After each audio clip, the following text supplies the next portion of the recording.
My name is JeLisa, and this is my story. Growing up, I had a praying grandmother. I did know of church and everything, but I wasn't raised in the church. So I knew of God, I just didn't know what it meant to follow him. After my paternal grandmother passed, that's when I started to really think about how can I gain peace? Didn't really know where I was going, didn't know my purpose really.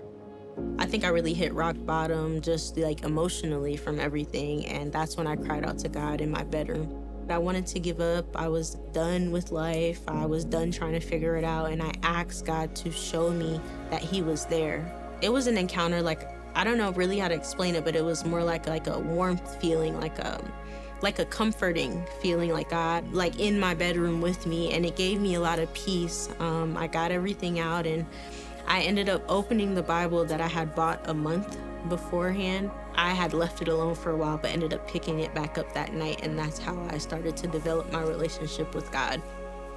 Fast forward 2023, I felt in my spirit that God was telling me to move to Texas. I was blessed by God through my cousin, a digital marketing job. I was still trying to figure out God's voice. During that time, I learned how to fast, I learned how to pray, and everything that I wouldn't have learned just being around everybody in my surroundings. After I moved, I thought I had life planned out. I was looking for apartments and everything, and my laptop ended up breaking, and I was living paycheck to paycheck then, so all I had was the money for the roof over my head at the time, and so I ended up actually losing the job and becoming homeless in that time. I had to let go of a lot of things. I had storage that I had brought with me that I couldn't pay for. A lot of memories, baby pictures. My whole life was in the storage I lost. I got blessed with a car that I shouldn't even have had. That was my shelter until I lost that as well. I faced a good amount of challenges being homeless. When I didn't have my car anymore, I was sleeping on the street, sleeping at bus stops, really feeling scared at night a lot of the times, not being in that situation, beforehand. I was almost kidnapped. I had a gun pointed at me. It was just... Sorry. It was just a whole lot. I felt like there was no way out. Going through a lot of the trials and tribulations was rough, but God never left my side. God used people to help me in the homelessness, and one day it's like a crisis intervention, like a police team. They asked me, what had happened, what was going on, and they ended up actually providing me with a free ticket back to Columbus at that time. After coming back to Columbus, I decided to just look for a church. So I just started searching, and I felt like the Holy Spirit was honing in on the Rock City Church. And so I just decided to come.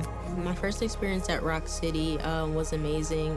When I first walked through the doors is when I was greeted by Robbie of the Dream Center, and he was just really polite, had a smile on his face. He welcomed me in. I asked him if there was a place to put my bags because I was carrying a lot of stuff with me, and he had a place for my bags. And to be able to pray about it and speak about some of the things I was going through with Robbie and getting it out really helped me.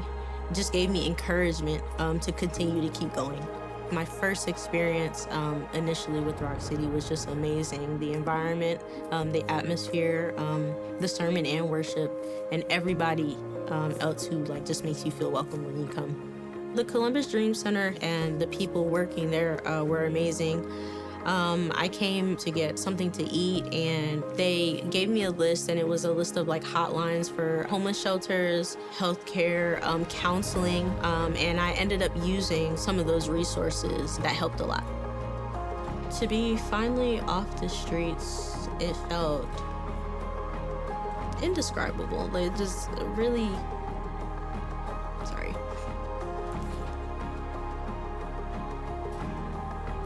To finally have a place to stay, and then an actual community, a church community, and just the kindness of the Dream Center and everything.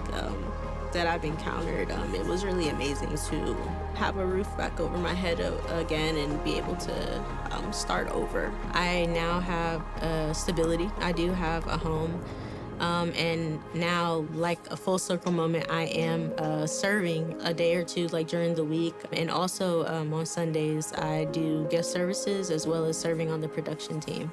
Being the face that people see when you first walk in, as Robbie was the face for me, to now be on the other side of that and help other people as they come in, it's really amazing. I would say initially I didn't understand what God was doing in my life, but through those experiences, He built strength in me. He built endurance. He built hope. I was able to pray for others who were just like me, the people that, I did life with the people on the street that I was with, and we just showed up for each other. And I feel like God needed to show me that side, like the compassion that is important to have, no matter if you have a car, no matter if you have money, that there's something bigger than you. Like the homelessness, I always say, was bigger than me. The experience really changed my life, and I gained a lot of humility in the journey with God. So I would just say to the next person coming through the doors that doesn't know, wants to give up, or they feel like they're on their last leg, just don't give up hope. The people at the Dream Center, God put them in place, to help, to encourage, to uplift.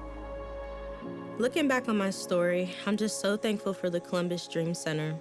Their heart is to find a need and meet it, and that's exactly what they did for me. Through their kindness, their prayers, and the support that they gave me, my life changed forever. And I'm just so grateful.